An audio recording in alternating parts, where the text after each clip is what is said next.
বানে ধোৱা সোণাৰী আমি এক কৰুণ প্ৰতিচ্ছবি দেখুৱাবলৈ ওলাইছোঁ আৰু ইতিমধ্যে বানে ধুই থৈ যোৱা সোণাৰী বিভিন্ন স্থানত আমি ND24 সৰজমিন অনুসন্ধান কৰি বিভিন্ন সংবাদ পৰিৱেশন কৰি আছোঁ আৰু আজি আমি উপস্থিত আছোঁ সোণাৰী নগৰৰ কাষৰীয়া যি 8 নং ৱাৰ্ড গেছ গুদামৰ কাষেৰে সোমাই অহা 8 নং ৱাৰ্ডত আছোঁ আৰু 8 নং ৱাৰ্ডৰ মই এটি পৰিয়ালৰ দৃশ্য দেখুৱাবলৈ অনুৰোধ জনাইছোঁ। ভিডিঅ'ত এই দৃশ্য দেখুৱাইছে আৰু এটি পৰিয়ালৰ কৰুণ গাথা আমি দেখুৱাব বিচাৰিছোঁ। এয়া হৈছে তিনিজনীয়া এটি পৰিয়াল আৰু তেওঁলোকৰ বিশেষভাৱে সক্ষম এগৰাকী যুৱক আৰু পিতৃ মাতৃ। এই তিনিজনীয়া পৰিয়ালটো আচলতে বলীয়া বানে তেওঁলোকৰ আশা ভৰসাসমূহ সমূলঞ্চে নষ্ট কৰি গ'ল। মই ভিতৰলৈ সোমাই যাবলৈ চেষ্টা কৰিছোঁ। আচলতে বাসগৃহখন টচ নচ কৰি গ'ল। যথেষ্ট কষ্টেৰে দিন অতিবাহিত কৰা এইটো পৰিয়ালৰ কৰুণ গাথা ইতিমধ্যে বিশেষভাৱে সক্ষম যুৱকগৰাকী আৰু পিতৃ মাতৃয়ে এই বলীয়া বানৰ পাছত আচলতে কেনেদৰে ঘৰখন সজাব, কেনেদৰে ঘৰখন তেওঁলোকে আগুৱাই নিব আচলতে যথেষ্ট চিন্তিত হৈ পৰা দেখা গৈছে। আৰু মই পোনে পোনে মাতৃগৰাকীৰ ওচৰলৈ গৈছোঁ। আপুনি অকণমান থিয় হৈ দিয়ক। এটা বানৰ পিছত ঘৰখন নিশ্চয় শেষ হৈ গৈছে। ঘৰখন কেনেকৈ সজাম বুলি ভাবিছে এতিয়া আৰু কি কৰিম, আমি এনেকৈয়ে থাকিব লাগিব আৰু উপায়টো নাই। উপাৰ্জন কৰা মানুহ নাই, বুঢ়াও বেমাৰী, ল'ৰাটো তেনেকুৱা। পৰিয়ালত আপোনাৰ তিনিজন আৰু আছিলে? আমি ছোৱালীজনী আছিলে, ছোৱালীজনী ঢুকালে। হয়, বিয়া দিছিলোঁ। এতিয়া আপোনালোক তিনিজনে থাকোঁ। এই ছোৱালীজনীৰ নামতে স্কুলখন দিছিলোঁ আমি। আপোনালোকে দিছিলে? এটা মহান কাম কৰিছিল আপোনালোকে, নিজে ভেটি কম, তাৰপাছতো আপুনি এখন অংগনবাড়ী স্কুলৰ কাৰণে এটা ভেটি দিছিল আৰু তাৰ পাছত এতিয়া আপোনাক বানৰ পিছত গোটেই পৰিৱেশটো ঘৰখনৰ অৱস্থা তথৈবচ। কেনেদৰে আগুৱাব জীৱন যুদ্ধত? কেনেদৰে মানে এতিয়া কিবা এটা ব্যৱস্থা কৰিব লাগিব আৰু চৰকাৰে যদি আমাক সাহাৰ্য কৰে, ঘৰটোৱে দিয়ে, তেতিয়া আমি ঘৰটো বনাই থাকিব পাৰিম। আৰু কিবা বচাব পাৰিলেনে? কিবা মানে একোৱে নাই, অকল গেছটো বাচিলে। আৰু কিমান ওপৰলৈকে পানী হৈছিল? এই বেৰখনৰ ওপৰত হৈ গৈছে। এই স্কুলত চালেই হ'ব, স্কুলখনৰ মানে। মই আপোনাৰ ওচৰলৈ আহিছোঁ। আপুনি কেনেদৰে ওলাই গ'ল বানপানীত? বানপানী আহিলে এই যুৱক 4জনমান আহিছিলে, তেখেতলোকে সেই আমাক এজনে ধৰিলে, ল'ৰাটোক ধৰিলে, দুজনে মোক এজনে ধৰি বুকু চালৈ গ'ল নেকি? হয় আছিল, এয়া আছিল তেওঁলোকৰ পৰিৱেশ, তেওঁলোকৰ মৰ্মৰ বেদনা। মই আপোনাৰ ওচৰলৈ আহিছোঁ। যথেষ্ট দুৰ্বিহ জীৱন ইতিমধ্যে অঞ্চলবাসী 8 নং ৱাৰ্ডৰ সমূহ অঞ্চলবাসী ইতিমধ্যে বানৰ আক্ৰান্ত। কিন্তু তাৰ পাছত আমি যিটো পৰিৱেশ দেখুৱাইছোঁ, তিনিজনীয়া এটা পৰিয়ালৰ পৰিৱেশ কৰুণ গাথা ইতিমধ্যে বিশেষভাৱে সক্ষম যুৱকগৰাকীক লৈ আচলতে পিতৃ মাতৃয়ে কেনেদৰে আগুৱাব। বানে ইতিমধ্যে তেওঁলোকৰ ঘৰখন শেষ হৈ গৈছে। আপোনালোকে স্থানীয়ভাৱে কিবা সহায় সহযোগিতা আগবঢ়াইছে নি এওঁলোকক?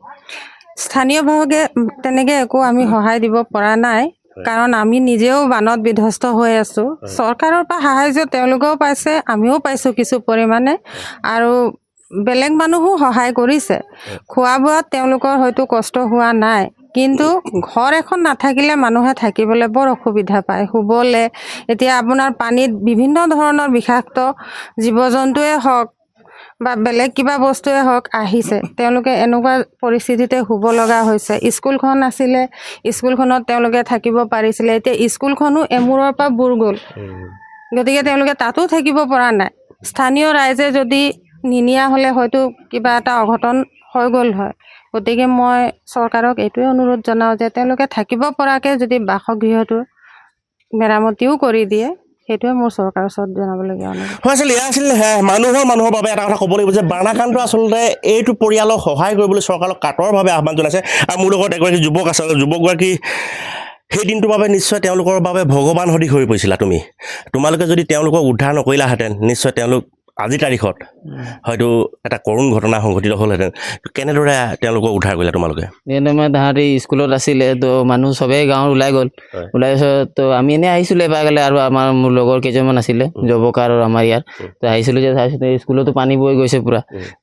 তিনিজনকতো লৈ যাব লাগে আমাৰ ইয়াৰ পৰা। তাতে আমি লগৰকেইটাই মিলি কোচত দাঙি মেলি পিঠিত উঠাই তাহাঁতক লৈ জবকাত এৰি আহিলোঁ। তেতিয়াতো পানী বাঢ়ি আছিলে? তেতিয়া পানী বাঢ়ি আছিলে। আৰু যদি তোমালোক নাহিলাহেঁতেন তেতিয়া কিবা এটা অঘটন হ'লে ক'ত গ'লহেঁতেন। মানুহ চবেই গাঁৱৰ চব মানুহবিলাক ওলাই গ'ল ন। তেতিয়া আমি কেইজনমানে আছিলোঁ, মানে গাঁৱটোত মানে কোনোবা আছে নেকি বুলি চাবলৈ।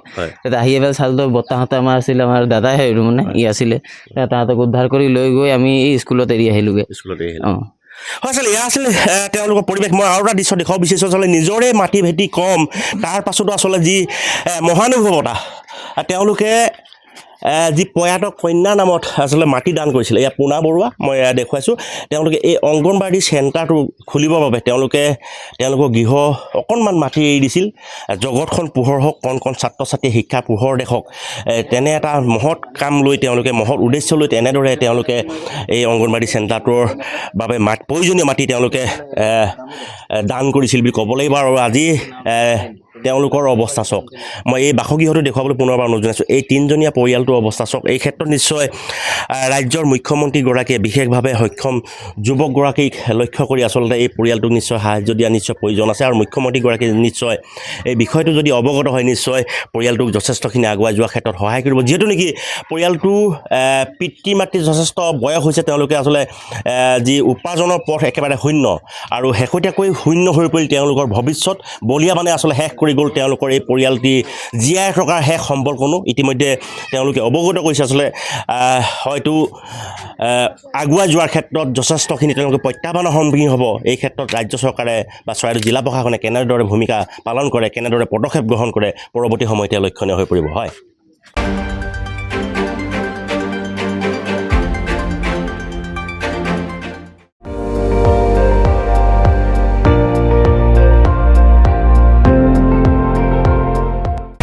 আপুনি চাই আছে ND24, সৰ্বশ্ৰেষ্ঠ নহয় সৰ্বোত্তমৰ দৌৰত।